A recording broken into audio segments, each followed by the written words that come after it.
So Ben, I was thinking, right? Like, do you remember your dreams? When you dream, do you remember that?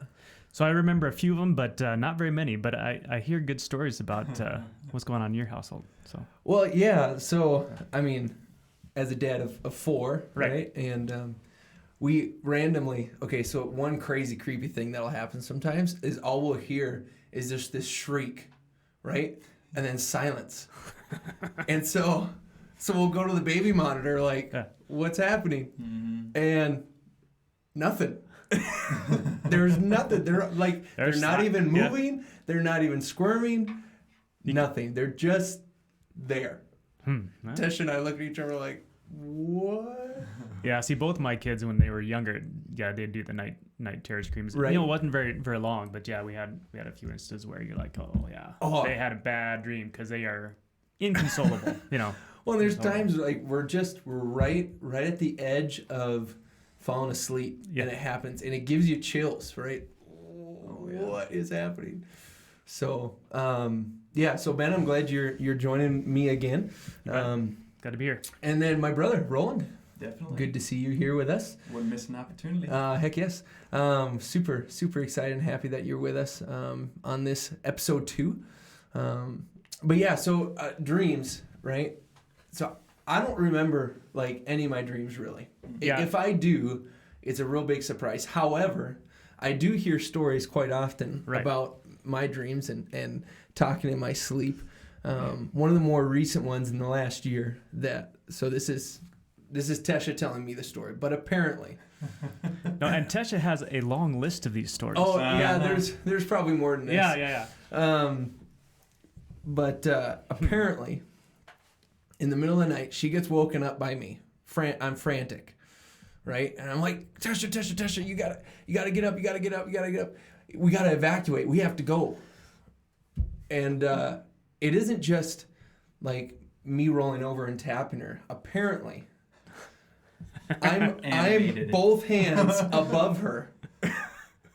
Yeah, up like, by her this ears. Is her. This is her. I'm straight up, completely above her, going, Tesha, we gotta go. And she's looking up, going, what? No. Right? What is happening? And she goes, Harry, be quiet. You're just talking to sleep. Roll over. And I go, well, she's a goner. You go back to sleep. Yeah. By the time she collects herself and rolls over, I'm already snoring. Yeah, exactly. I rolled over and got back to sleep. And she's Well, wide awake, right? Oh, yeah. She's wide awake going, what just happened? And so I wake up in the morning to her just giggling. Oh, yeah. And I'm looking over like, what are you giggling about? She's like, you should have been awake last night. I didn't remember a thing. I don't remember one piece of that. Too funny. Oh my goodness. But I remember a story when we were growing up, right? We shared a room, and I don't know. This one? Yeah, go ahead. I think it's kind of funny. Since it's my dream to begin it with. is your there you dream. go. Mm-hmm. And you remember the dream for the most part. So apparently, I gotta set the preface here. We had a bunk bed. I was up top. You were down low. Yep. Okay. Pitch black night. All of a sudden, in my dream, I felt like I needed to hold up the ceiling to the house because I thought the ceiling was falling down. Right. Right. And the bunk beds about they're close. Like only maybe a foot higher than I am right now to the ceiling. Yeah, like 3-4 feet away from the ceiling. Yeah. Like it wasn't super far away. Yeah. He could reach up and he could touch the ceiling from where he was laying. Yeah. Right? Yeah. So all of a sudden, I have both my feet, both my hands, and I'm bench pressing the ceiling. And the weird part about it is I had like an out of body experience where I'm like awake in my dream, like I'm cognizant of what's going on, but in my head I literally think the ceiling's falling down. I wake up. So I'm so serious that the ceiling's falling down. He believes me. I wake up to the ceiling is coming down. Dad. Right? So I'm a teenager, right? I think I'm only like 15, 16. So it makes me like he's 13, like 13. 14. And so what'd you guys eat? I just I have no idea. But I woke up in the middle of the night, him screeching, the ceiling's coming down. And I'm thinking like water leak, a pipe burst, something. So I yelled out, You are alert. Dad! You were alert. I was awake. Oh, yeah. But I didn't look. I just heard him screaming. Just assumed, yeah, that what he was, yeah. In the middle of the night, Did the right? good brother thing? Yeah. Dad, get up here. So Well, I'm Dad benching. comes rolling in on the scene, flips on the light, and Roland's just pushing. Oh yeah, for all his words, visibly trembling. Oh pressing. my goodness! It was at that point I'm like, yep. What's happening? I'm looking at the ceiling, and even Dad, he'll say, he genuinely was like, okay, look at the ceiling. He's like, no, ceiling's fine. He's talking in his sleep. I know, while I'm still going like this, and he goes, just take one hand down. Yeah. And I'm like, I look at, are you crazy? Like my eyes, like, are you crazy? Like, do you want us all to get squished by the ceiling? Do you want us to die? So here I am. So I take one hand down, and I'm all the other three, like I'm picking up the slack. He goes, okay, take the other hand down. And all of a sudden, you can just see over my face. Yeah. Just sheepish. Yeah, sheepish. I was wrong. My bad. I just rolled right back to sleep. Time to go to sleep. Yep. Oh, we woke up in the morning and we're like, dude, do we have a story for you? That was crazy. Did you remember that? When did you come to for that? I remember the feeling of pressing the ceiling. Yeah. And then I remember the feeling of, I feel sheepish. This is not the truth. But then I was like, boop, right back to sleep. Right. Nothing else. So it's crazy. Well, if Dave were here talking, he'd have a story for you that the last life trip that we went on. Yeah, I think I've heard this story, but it's so him and I are in the same bed, right? And as he tells it, he gets woken up by me, and I just want to talk to him about the great traffic we had. We drove from here to Minnesota and then flew down and just everything was smooth. It was great. And then, as when you're putting together a whole trip and, 25 people. And you obviously were processing right, that you got night. multiple vehicles, right? And you got 25 people you're trying to get on one plane, all the luggage, right? I mean, it's a lot. And so I remember, getting to the hotel finally down in Florida and just going, man, that was smooth, right? No hitch. No one lost anything. We didn't lose a kid. Right? More important thing. Woo! Like we were good. So I remember going to sleep feeling just real satisfied, real happy. But apparently I was really happy. And I woke up in the middle of the night and tapped Dave on the shoulder, just started jabbing about how great the trip was. And at first, Dave was, thinking you were okay, that's kind of a random time. And then he realized I'm completely out. And so the same thing, it's like he says it's like 4 a.m. And now I talk to him and I roll over and I keep sleeping. Now he's like, great. I'm wide awake. He didn't even go back to sleep. I felt so bad for him. Oh my goodness. He was like, okay, I guess I'm getting up. So moral of the story, don't sleep in the same room as me. Yeah, exactly. Because you want to stay awake. Right. Well, as we always do, we want to talk about maybe some different current events that are going on. Sure. And Ben, you had a thought and idea, so I'm gonna let you roll with that. Well, if anybody that's been paying attention to some of the craziness that's going on in our political system, there's a lot of targets we could talk about. But the thing that we've gotten some good information on is a piece of legislation that's passed the House called the Equality Act. And I just want to talk a little bit about what that is. And we've got some great resources, and I think Spencer should be able to bring these up. So the first one I do want to look at is the one from the CMA website that talks about Christian Missionary Alliance's perspective on some of this. And I'm not going to read this whole thing. It's a good write-up on why the Alliance cares about the Equality Act. It's got a lot of details in here, but I'm just going to scroll down to the paragraph there, Spencer, that's got the Equality Act in bold. And I just want to read that real quick, just get a good summary of what, it's not a great summary, but it's a big act, but this will give you a flavor of what it's about. So the Equality Act is a sweeping piece of legislation that would amend the Civil Rights Act of 1964, as well as other federal laws to include sexual orientation and gender identity as a protected class. So they're adding that along with race, color, religion, sex, disability, and national origin. So specifically, the act would prohibit discrimination in employment, housing, public accommodations, public education, federal funding, credit, and the jury system. The Equality Act would significantly expand on recent United States Supreme Court cases that redefined sex in federal legislation to include sexual orientation and gender identity, not just biological sex. Mm-hmm. So that's a real, short snippet of some of the base thoughts of what's going on there. So for those of us that have a traditional Judeo-Christian perspective on sex and gender identity and those kind of things, we are potentially going to be put in a place where we cannot exercise those perspectives in the public, or especially if you are in a position of a church or any other kind of public entity that's responsible for public events. Being able to enforce that. And there's a lot to talk about here, more than we're going to want to cover today in this, but I do want to just mention there's some good resources out there. Obviously, they can go to this website for the Alliance. So that's cmalliance.org is where you can find the article that Spencer showed you there. Yeah, there's a link right on the front page, so that's easy to find. The other resource that I stole a slide off of this other website. I'm just going to tell you the website location. Spencer doesn't have that, but this is called childparentrights.org. Childparentrights.org, and they've got a good set of resources there as well regarding what's going on in here. And I just wanted to grab the one slide. They have a PowerPoint presentation that's got a bunch of information there. And one slide just specifically talks about the potential impact of the Equality Act on parental rights, which a lot of times we're going to be talking about in this podcast. So a couple of bullet points I want to cover on this particular slide.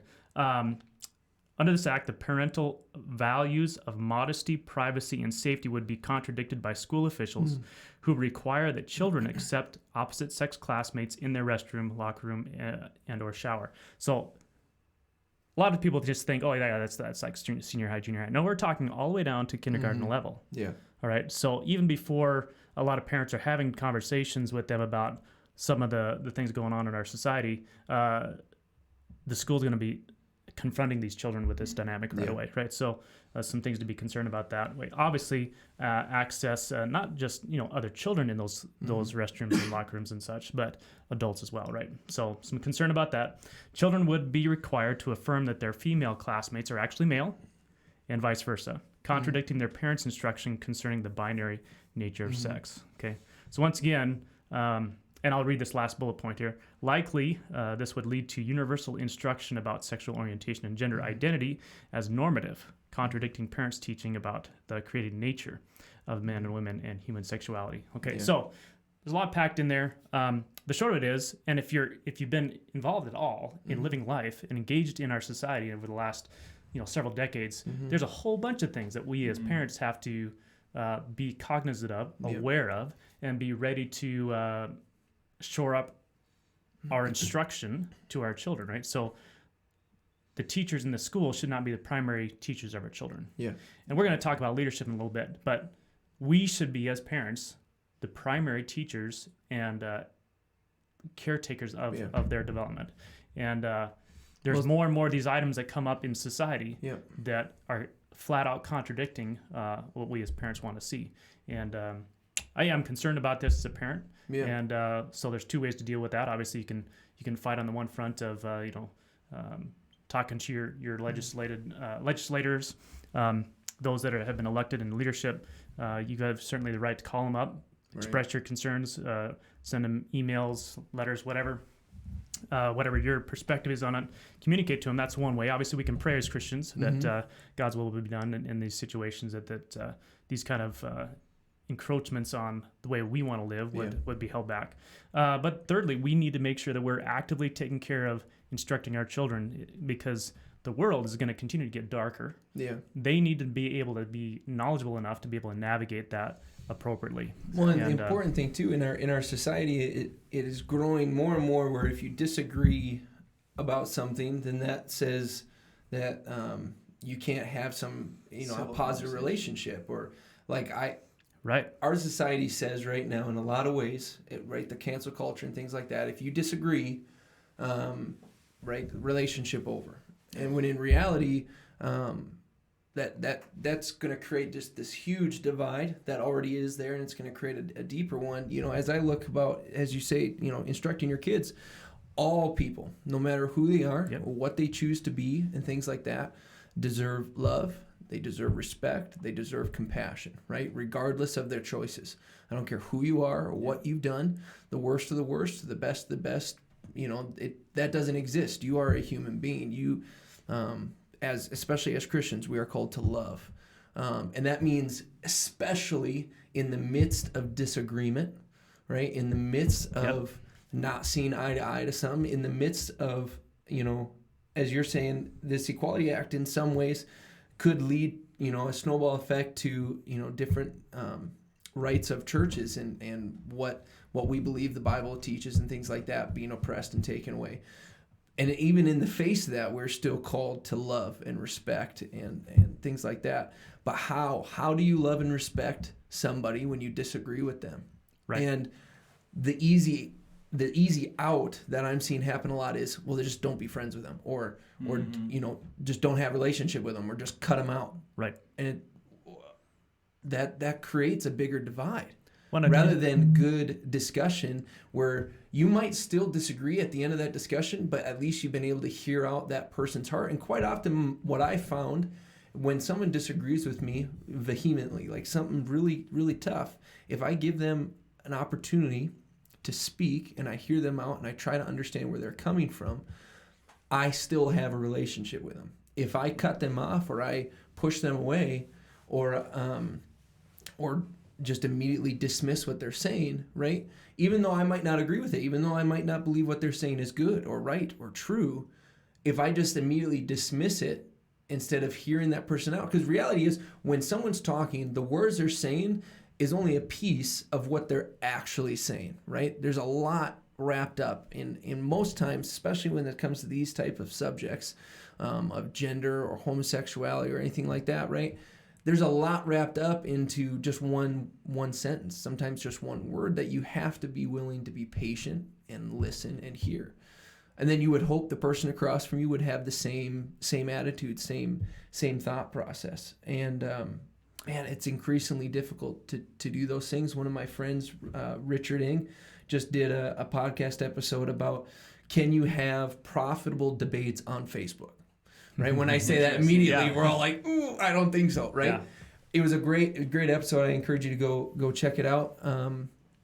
But go look at Richard Ng's Facebook page on Facebook. But it's an increasingly hard thing to have. Like, what venue is there really that facilitates good discussion unless, right, the two parties are willing to go, I love you. The reason why I love you is because you were created by God. Mm-hmm. Whether you decide to follow him and recognize that or not, I will love you. I will choose to love you. I might disagree with you, right? And I think that's the hard for me when I'm looking at instructing my kids, of what this could mean for their future life, is holding strong to what you believe and loving people. It will be increasingly difficult to do those things. It already was difficult, and as we read through the Bible, it always has been difficult. Yeah, there's really nothing new. And the context in which this is happening here is growing increasingly difficult, and I think that will ebb and flow as time goes on. But it's I'm glad that you brought this up. It's something that parents need to invest some time in to understand what it is. As we all know, media is not very reliable at times. And so to go do your own research and understand, what does this act look like? I'm sure it's got pages upon pages, inside it of what all it will include. But well, and the other thing, and just to bounce off of some of what you're saying, and we have to realize that we are in a spiritual battle, and our enemy is not these individuals that are struggling with some of these things, or even the activists that are pushing this perspective. Right. We all sin. We all fall short of the glory of God, right? Like, absolutely. So we, as a born again Christian, the idea is to be loving on people as Christ would.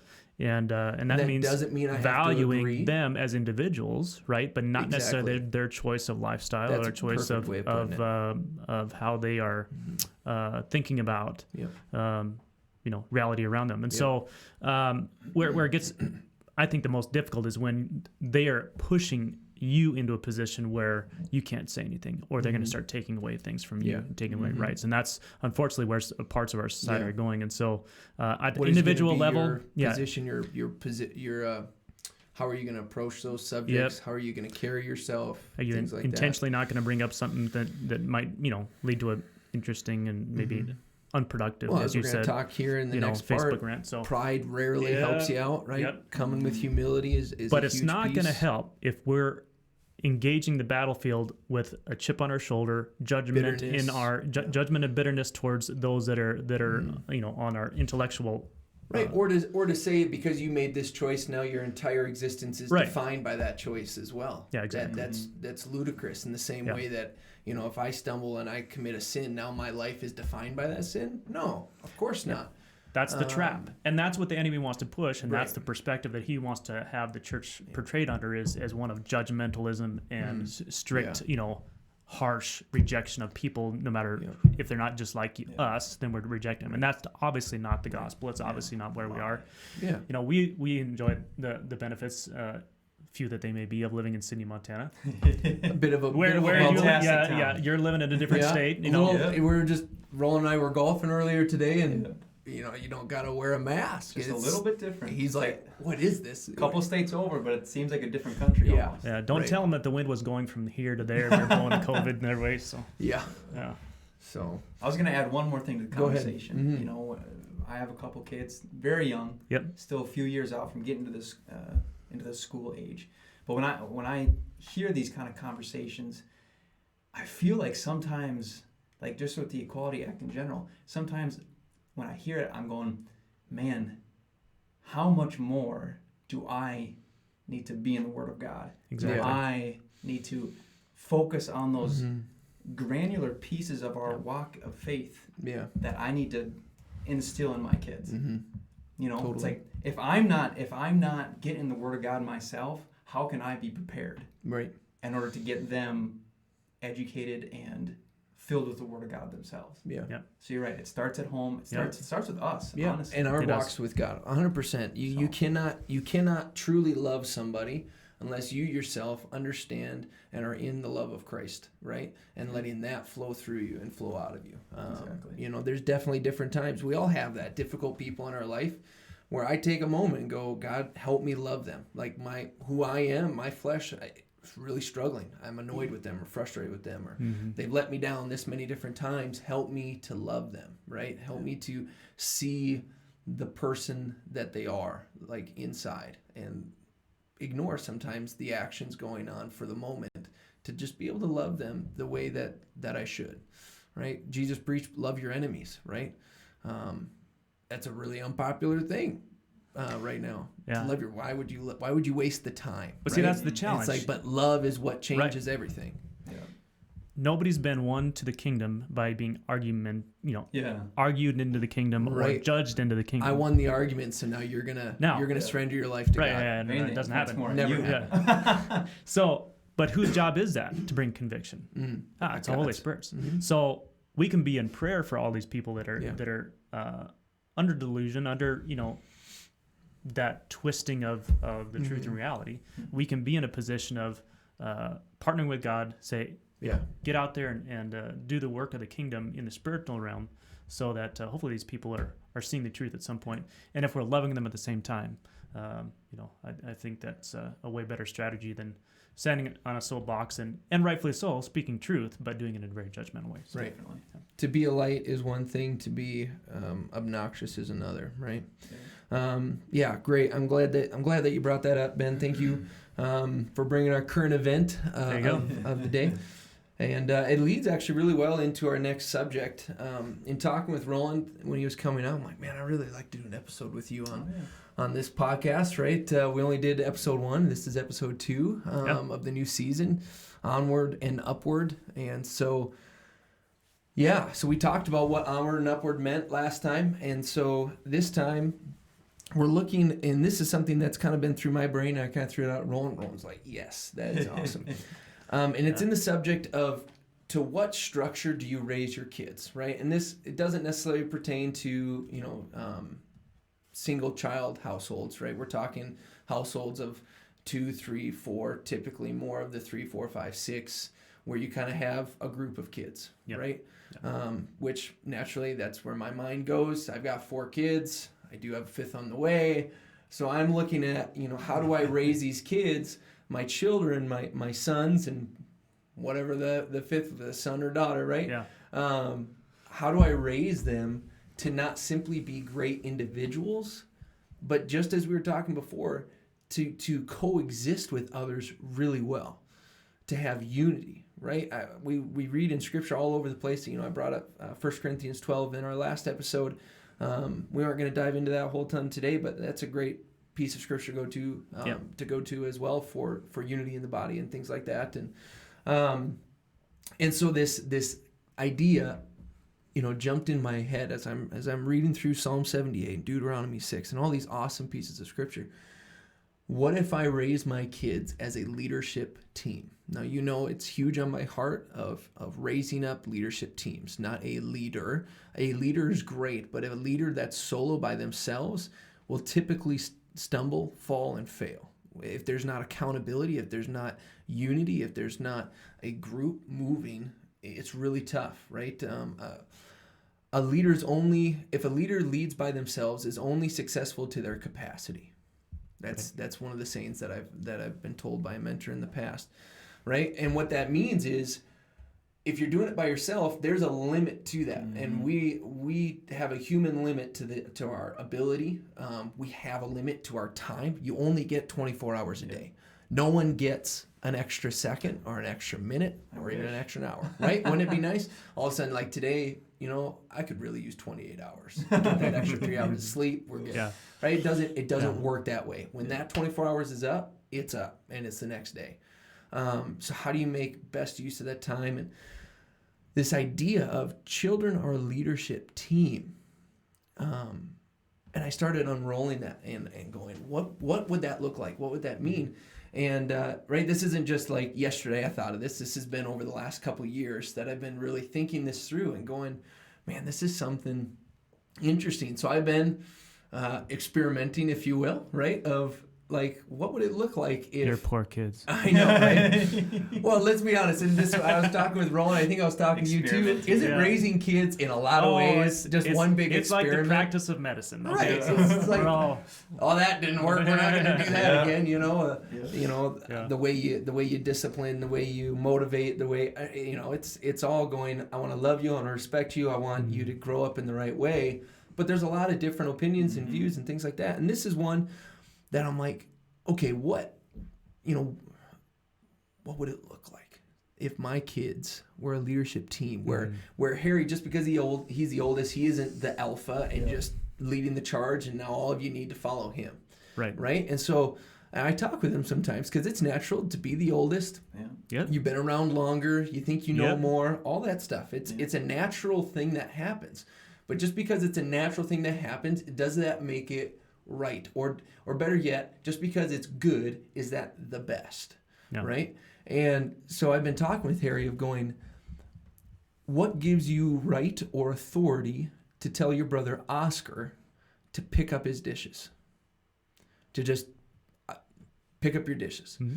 And quite often, as you know, his dishes probably aren't picked up themselves, right? Yeah. Harry's dishes are still sitting there, and he's going, Oscar, put your dishes in the sink. Yeah. And I, so... And while you're at it, grab mine too. Yeah, right. Exactly. Hey, you forgot mine. Yeah, right. And so I'm drawn to Psalm 78 as kind of it's always been my motivation behind why I do what I do as a pastor, and then also as a father, right? So Psalm 78... Right. It says, "O my people, listen to my instructions. Open your ears to what I am saying, for I will speak to you in a parable. I will teach you hidden lessons from our past, stories we have heard and known, stories our ancestors handed down to us," right? Meaning he's going to share, and it's not always going to make sense right away. It's going to be sometimes confusing because you have limited understanding right now, right? Limited experience. We will not, I love that, we will not hide these truths from our children. We will tell the next generation about the glorious deeds of the Lord, about his power and his mighty wonders. For he issued his laws to Jacob, he gave his instructions to Israel. He commanded our ancestors to teach them to their children, so the next generation might know them, even the children not yet born, and they in turn will teach their own children. So each generation should set its hope anew on God, not forgetting his glorious miracles and obeying his commands. Then they will not be their ancestors, stubborn, rebellious, and unfaithful, refusing to give their hearts to God, right? Like, man, if I could as a parent live up to that piece of scripture right there, I'd be so happy. I'd be speechless. I know I'm going to fail and already have failed at different times, right?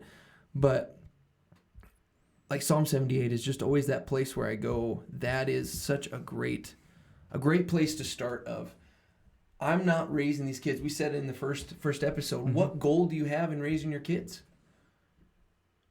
What goal do you have in doing what you do every single day? Why do you do that? Mm-hmm. Why follow God? What is the end goal, right? We brought up, finishing the race well. Right. And just this idea of, to what end are you doing these things? And Psalm 78 for me is that end. Like, that's why I'm parenting. That's why my wife and I decided to have kids, because we want to raise up a generation that doesn't just know, but takes that knowledge and puts it into action, right? We talked about that before too. Knowledge without action is just dust in the hand, right? It's worthless. It's just sitting there doing nothing, rotting. Putting knowledge into practice, right? Psalm 78, generation to generation, generation. I don't know if Dad ever said this to you. He said it to me when I had my first kid. Just do a little better than me, right? Just do a little better than me. I tried to do my best, do a little better than me. And as you do that, and your kids, do a little better than Dad, right? Mm-hmm. And do a little bit better, and continue to raise your kids in this way is huge. So that's, right, my motivation. And I think, I want to try to walk in that, but then also bringing in this idea then of a leadership team, right?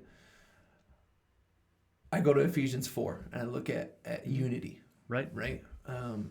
And just the different things there. If you go to Ephesians 4, right, it starts right away. Therefore, I, a prisoner for serving the Lord, beg you to lead a life worthy of your calling, for you have been called by God. And then here you go. This is how you have unity. Ready? Always be humble. And it doesn't say try to be humble. And it doesn't say, for the most part, right? If you want to have good unity, always be humble and gentle. Just stop right there. Humble and gentle. What would it look like if I lived a life that was humble and gentle? Now, that's a hard one for me because I'm a pretty blunt person quite often. Right? You're on worship teams with me and stuff like that. And if I'm like, nope, don't play, I'm like, don't play, right? Or, hey, but come in. And I try to but you're gentle. Okay. Most of the time. I try to be aware of it, and I try to, But I think the other thing you got to remember is our society does a really poor job of explaining what humble means. Humble is just simply living your life in the correct understanding as God sees you, right? So if you got certain strengths and talents, it's not saying I'm bad at something. No, it's not intentionally stepping back from a leadership role. If you're the position that should be stepping in and being a leader, that's being humble, definitely. Right? Now, that's obviously there's a fine line. You go too far and you become arrogant, and all of a sudden it goes beyond you. Yeah. Well, then you are no longer in agreement with what God says about you. So at that point, you're no longer being humble. So right, it's a super important part of a leadership team, right? And I was going to ask you this, and we can maybe talk about it once you get through a few more things here, but I think one of the best ways, in the case for you guys, all of us, that have children, if you and Tesha are exemplifying what it looks like to be a leadership team in your family, that's going to bleed down. Yeah, exactly. Right. You're working together as a team. Those boys are going to pick it up. Definitely. Yeah. Well, and that's part of our discussion before I move on is to have unity, these things need to be taking place.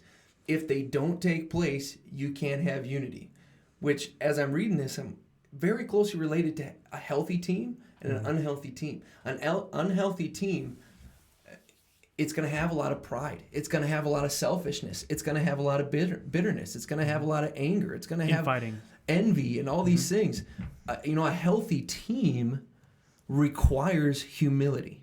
A healthy team requires gentleness. And it goes on. A healthy team requires patience.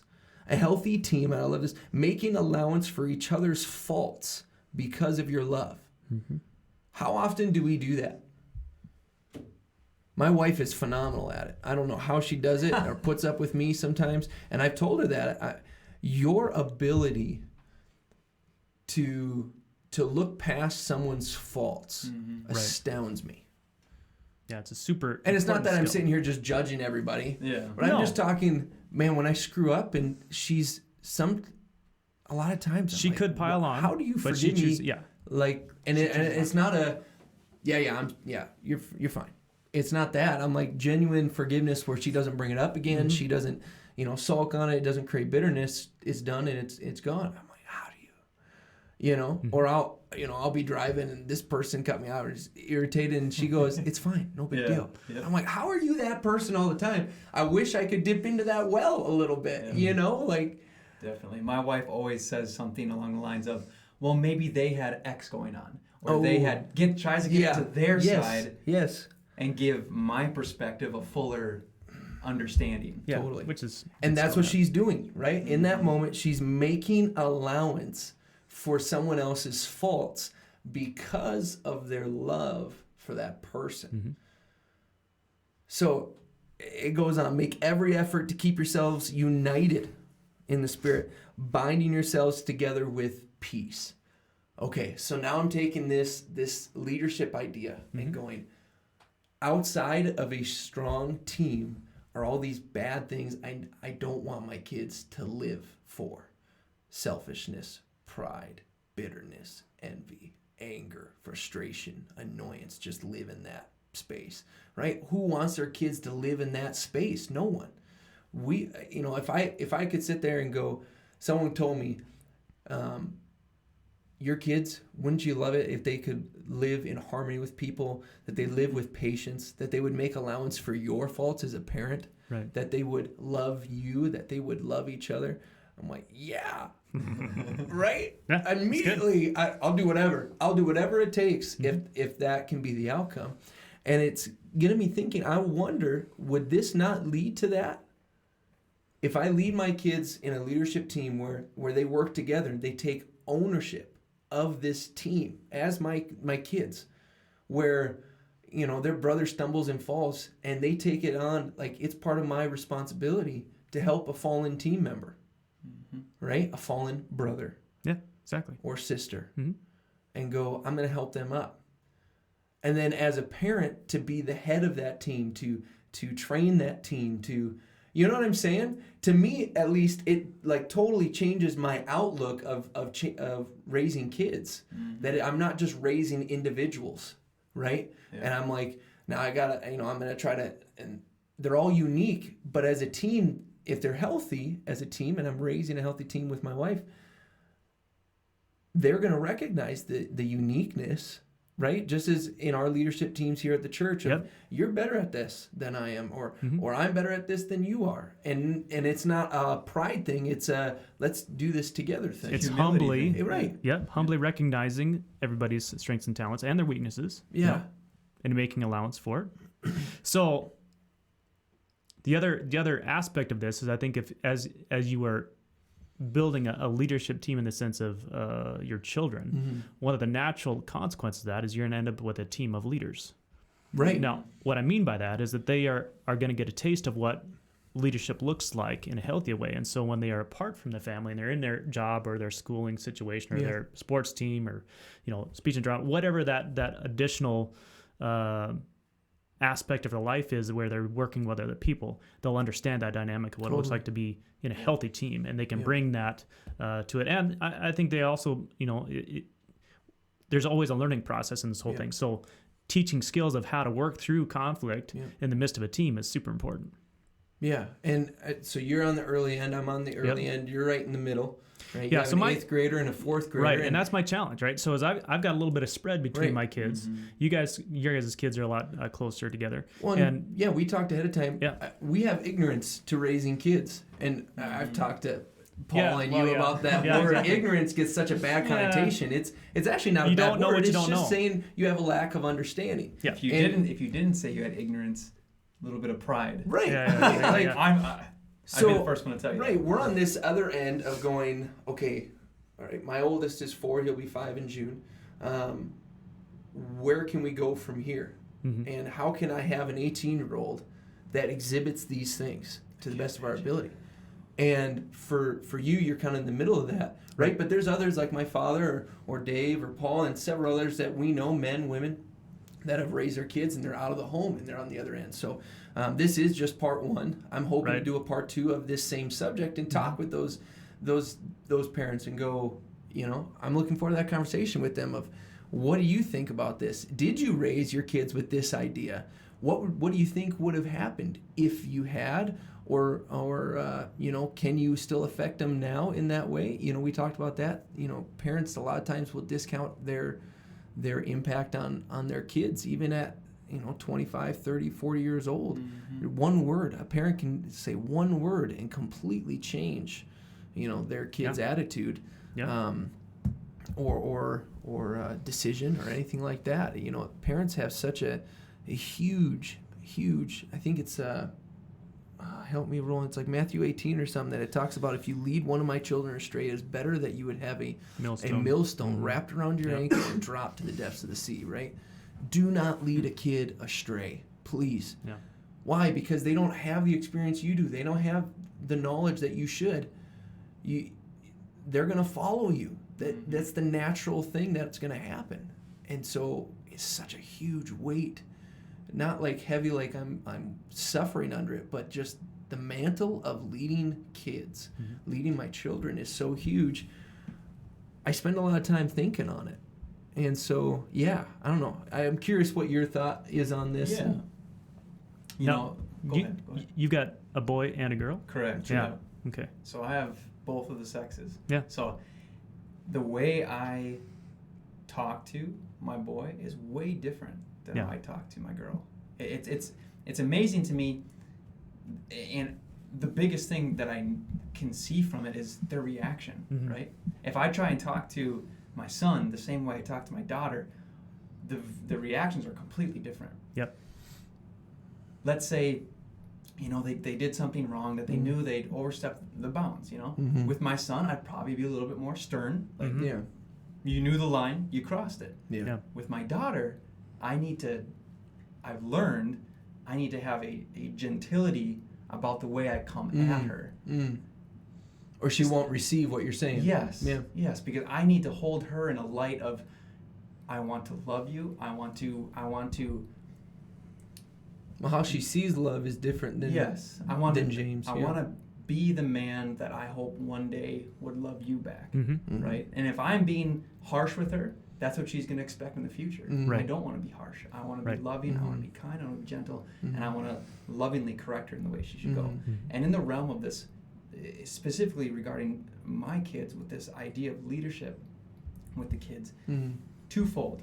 Number one, I think of when you talk about that, I think of kind of passing the leadership torch around the kids in some way, shape, or form. I am not because they're not all going to be perfect at all these different areas. Yeah. They're all going to have their strengths. Yeah. Exactly. And then the second part of it is going up to that higher level again, meaning how my wife and I interact, really focusing on that. And at the bottom of it all is looking at our hearts. Yeah.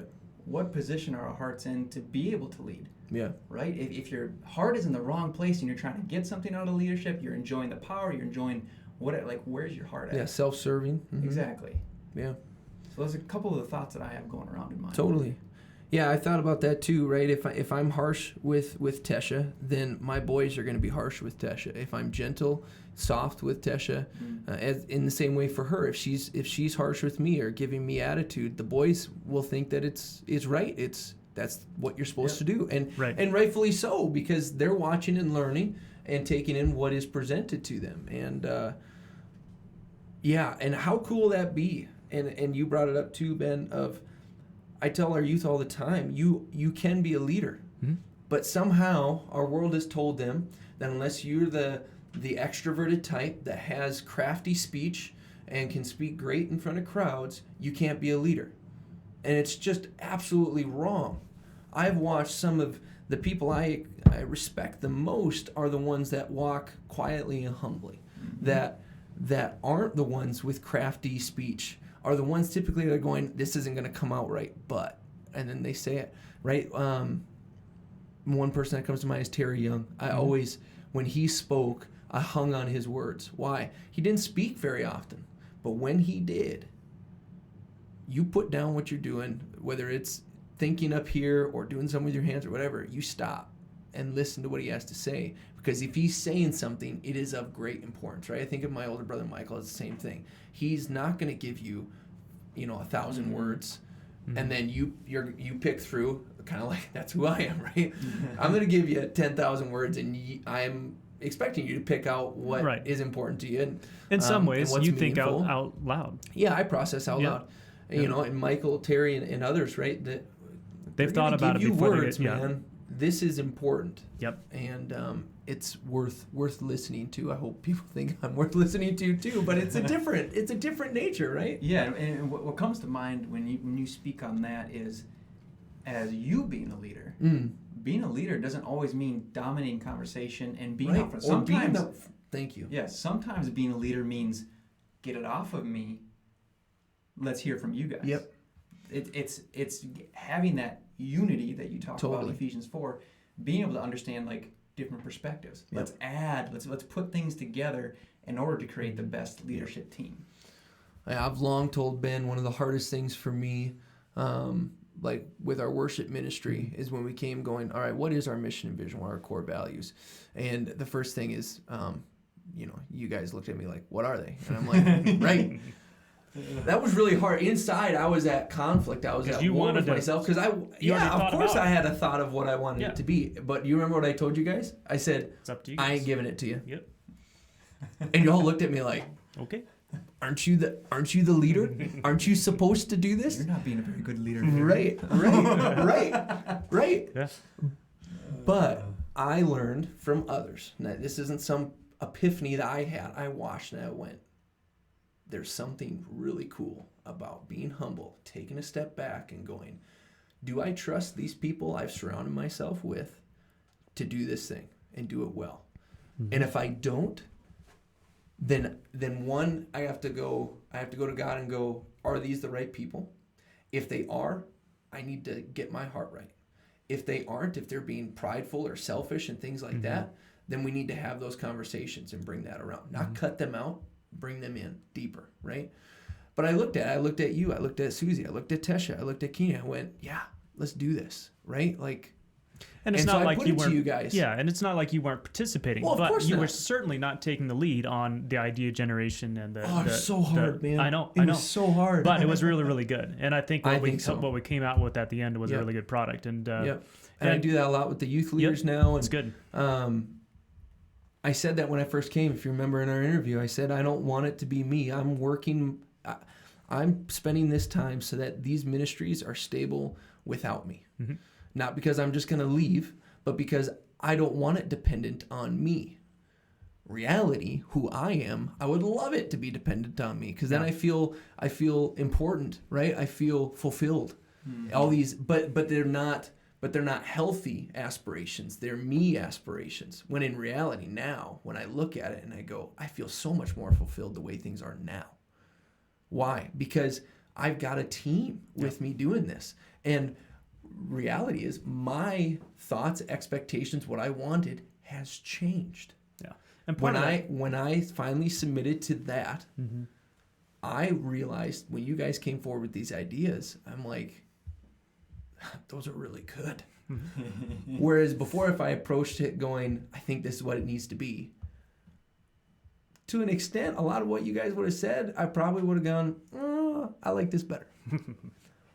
And so looking again at our kids, right, of going, I want them to be a leadership team. It's going to promote That's really the biggest thing in my head. What is, if I create a team aspect with my kids, it's going to promote what? It's going to promote leadership, but as a team. It's going to promote selflessness. It's going to promote peace. It's going to promote patience. It's going to promote allowance for wrongs, right? Right now, that's a big thing. My brother hit me over the head with a ball, right?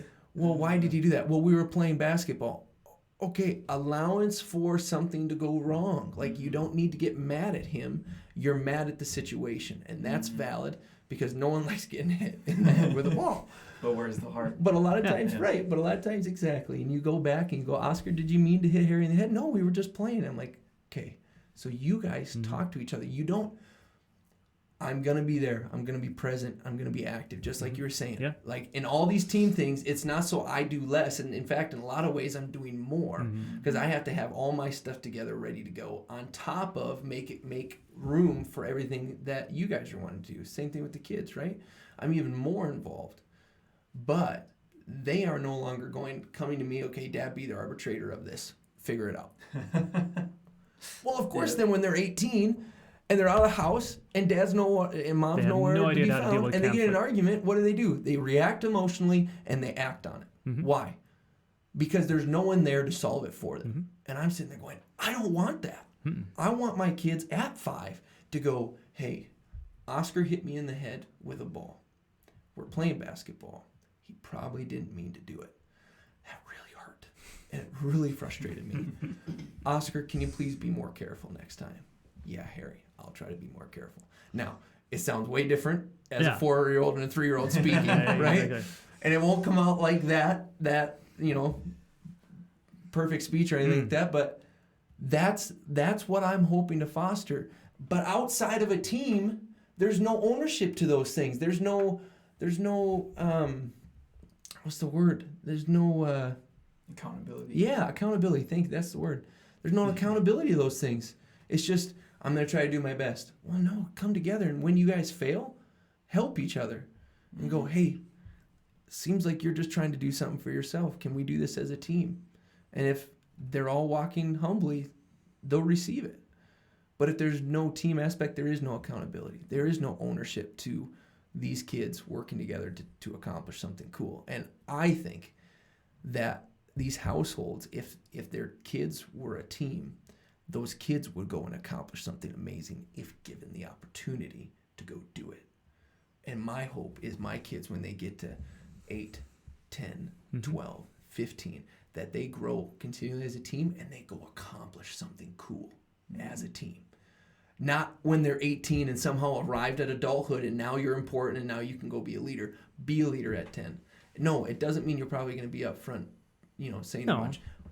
But can you affect somebody as a 10-year-old? I love it. The Tops were doing welcome ministry recently, and Harry's with them, and Kevin took him, and he went and greeted people at the door. And I'm like, I want that all day. Because Harry's going, I'm a piece of this body. I'm a part of this team. Yep. How cool would that be if my kids grow up and realize that and take ownership of it and go, I'm a part of a team. I contribute. I am not the whole. I am a part, but I'm going to do my part to the best of my ability. And it's like, would this world look a little different? Right. And part of loving each other as siblings is serving one another, right? So that idea of a servant leader in the context of daily house chores, doing this, doing that, instead of Harry having to tell Oscar to put his dishes away, Oscar's already grabbed his dishes and grabbed Harry's out of kindness. Without being asked. Because Harry was involved in something else and wasn't paying attention, right? Right. And the hope that's would my be question. How do you foster that, right? Right? To what structure are you raising your kids to foster those things beyond just telling them? Well, because you and I both know, all three of us know, that just telling your kids to be nice, just telling your kids to be loving, just telling your kids to not be selfish, it doesn't work. Yep. It doesn't work to simply just say the words and not have any accountability or going, there's action to it. And like you said, it does. It starts with the husband and the wife. Yeah, that's what working together as a team. Sorry, go ahead. No. Yeah. Exactly on that. It's like I always think of when you talk about those, how do we foster that? I'm like, all the fingers are pointing at me. Yeah. How I love and by my God's wife. Strength, not by your own. Exactly. And I think one of the examples I have was probably a couple weeks ago. my son randomly came up to me and said, "I love you, Dad." Mm. And I was like, That melts you. That makes melts me you. want to cry right now. Yeah. I'm like, Yeah. why do I deserve this? Why do you Yeah. Right. but and I don't mean to say more about me at all, but it's like I tell my wife in front of my kids, I love her, Mm-hmm. and I cherish Definitely. her. Even you yesterday. Yeah. Even you yesterday. Yeah. You hugged Tesha, and he said, "Boys, how do you know I love Tesha?" Yeah. Well, Yep. he didn't say Tesha. He said Mom. Mom. Yep. And they coming out there, they're thinking, they're grinding away in their minds. How? And then I'm off to the side going, hug. Yeah. Oh, you're hugging, Mom. Yeah. You Yeah. know? Right. Like Yep. showing, like teaching And then, them. ew, you kiss Mom. Right. You do things for it. Yeah. Yeah. I'm glad you brought that up. Yeah. It's super important to me that my boys know that I love my wife beyond belief. That we will argue, we will have disagreements, and at the end of the day, in the midst of that, we will love each other, no matter what. And you're right, it starts there, and then from there fosters these opportunities of, I look at her and I go, you aren't here to tell Oscar what to do. Do it. Whatever you're saying to Oscar to go do, whatever you're telling Leo, talk to Mom nice. Do it. One of the things I talk to Harry about is every moment of your life, you're going to have a choice to be a good leader or a bad leader. Because the reality is, and that's what I was telling you before, youth, you are leaders. No, I'm not. People are watching you, older, younger, and your actions will always influence the people around you. They will influence their perceptions of you. They will influence what they're going to do in their life. It might embolden them to do something wrong or right. It could make them shy away from doing something wrong or right based on what you do, no matter what. And this is something that clicked in me when I finally got a little bit into high school, but for sure when I got into college, right? And I almost got kicked out of Crown, being dumb. And I realized, it finally clicked, I know, thick head Harry. I'm keeping my mouth shut over here. It finally clicked, my actions, no matter what, is leading somebody. I don't always know who, but it is affecting somebody. Are you going to be a good leader today that is going to encourage somebody, that is going to lift them up, that is going to show them a better way? Or are you going to be a bad leader? And so I look at Harry a lot of times now and I go, what choice are you going to make? And immediately he goes, I want to be a good leader. I'm like, does a good leader do that? No. Right? Isn't it funny how internally they know it? know. Oh, man. they know it. They know it. That's just blows my mind. But and it gets back to integrity, right? Magical. So much of what our kids see is how we are when basically nobody else is looking except for our families, right? Yeah. So that idea of having the integrity to do the right thing when you don't have to. Yeah. You really don't have to. Yeah. But the right thing needs to be done. Yeah. And so if you can model that I guess intestinal fortitude to say, yeah, I'd love to skate out of this thing the easy way, but I'm not going to. I'm going to do the right thing. Totally. Super important for them to learn. And then they're going to take that to their school, to their teams, and that's when that element of investment into them and their personhood and their character matters to their social sphere, those that are around them. And that's where you end up with leaders like Spencer in the youth. That's right. That other kids are watching. Our producer. Yeah. If we can get a hand from our producer. Yeah. Hey-o. So I know that other younger students are watching him, and they are watching and paying 100%. attention when he's doing the right thing. Yep. And it's not just about him. It's not just about his obedience to what God is calling him to do. It's setting the tone for everybody coming behind him. So. And the reality, typically, a lot of times I have found, the people you have impacted the most, you never knew. You never knew you impacted them. Right. You look a lot of times and it's like, really? That is what impacted you? Not what I said here all these different times, that impacted, right? Yeah. Such a cool subject. I don't know, you guys have any other further thoughts? I've got one more. And I know we haven't touched on it completely yet, but the word failure in regards to leadership. Not only the failure itself, but then how do you teach how to take failure? Right. Do you teach that failure is a means of growth and opportunity? Right. how do you model that? And I don't have all the answers because I'm young in it still, you know. Yeah. But how do we get our kids to change their mind and heart on it? Because I guarantee you, when you get into school, when you get into work, failure is associated with bad. Yeah. Well, and your self-worth a lot of times is wrapped up Exactly. into success or failure. I know that for myself. I struggle with that to this day at different times of this didn't go well, and somehow that devalues me, right? And is there a healthy motivation behind doing something good, or is it so that I feel good? Well, and how do we effectively forgive ourselves? Come into agreement if we've repented, come into agreement with what God says about that, and then offload that shame. Yeah. Get rid of it, right? So you're not packing that baggage. No matter even if it's a small thing that Harry did at the age of 4.5. I mean, really, you shouldn't have to think about that. Right. Well, and that's the thing. To your point, if your kids see failure in a healthy light, then as again back to this subject, as a team, they are going to more easily make allowance for each other's failures because they know themselves have failed, right? They've come to grips with that and go, it doesn't feel good. And if they're feeling that, I don't want them to feel that, right? That's where love, gentleness comes in. And then help each other out of that dip. And to your point too, right? What is failure? Just because you didn't reach the goal you put to yourself, is that failure?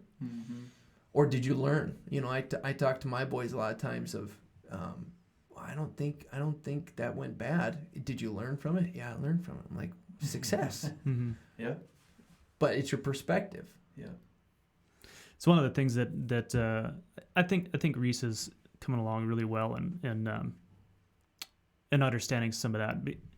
There was a period of time not too long ago where if he wasn't getting 100% on all of his assignments and his tests and things, he thought he was failing, right? Yep. So. Yep. Dude, you got a 95%. Yeah. That's not really a failure. good. Yeah. Right. So, but it's Redefine calibrating and success understanding and what failure. success is and what failure is. And I don't want to, strip away that desire to be really, really excellent in everything that we do. But the truth is we're not perfect human beings. We can't be excellent in everything we do, especially the first time out. And so, at what point does that excellence turn into something that's unhealthy? That's right. Yep. Yeah. So it's, it's a super important thing is to understand not only how to navigate failure, but the value of failure. And I agree that's Huge a super, it's all about how we respond to it, how we use that to fuel our next steps. Yeah. And again, I'll say again, bottom line, it starts with us. Yeah. Yep. I find myself, I purposely come when I screw up, because I tell you, it's often. Amen, brother. I'm fallible, just like both of you. Yeah. But I force myself to come and apologize in front of my kids. Yeah. To allow them to see I made a big mistake. Yep. And I need apology because I was in the wrong. I failed. And I want to show you the right way to go about it. Yep. So. Well, and as we said at the beginning, this is one great experiment that has huge implications and responsibility and weight to it that we want to do it well. My hope is, as we discuss these things, people that listen and watch, that they themselves would just be spurred on to be thinking about what they do and why they do it, right? That's my biggest thing when I talk to parents is, why do you do what you do? Do you have a goal in mind? Or are you just trying to, they raise them so they don't kill people, Yeah. That's, to me, that's like absolute bottom line, Well, they don't rob banks. Okay, good. What's a loftier goal that we can set for ourselves that's going to raise individuals, adults, leaders that go and make a difference in this world? Because honestly, that's what I want to see. That's what I want to be a part of.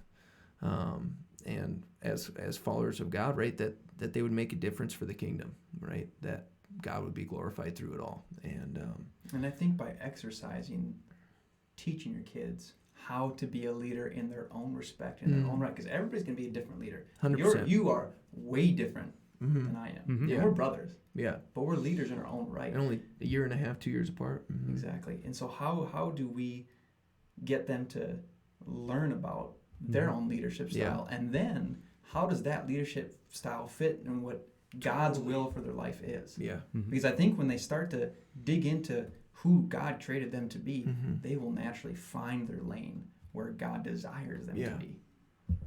Totally. Well, I appreciate you guys joining me today. It was a good discussion. Important topics. We do hope to do this subject again as a part 2 and have a few different voices included, those that are on the other side of this. Like I said, we're on the early side. We have a lot of ignorance to parent. We haven't parented teenagers. Mm-hmm. Shoot, we haven't parented elementary kids yet, right? It's a new, Harry is going to be starting, kindergarten soon. It's a whole new world. Mm-hmm. I thought I had more time, man. Slow down. Capture every moment. Yeah, right? but you guys are doing it right, and Right. he's ready, and that's.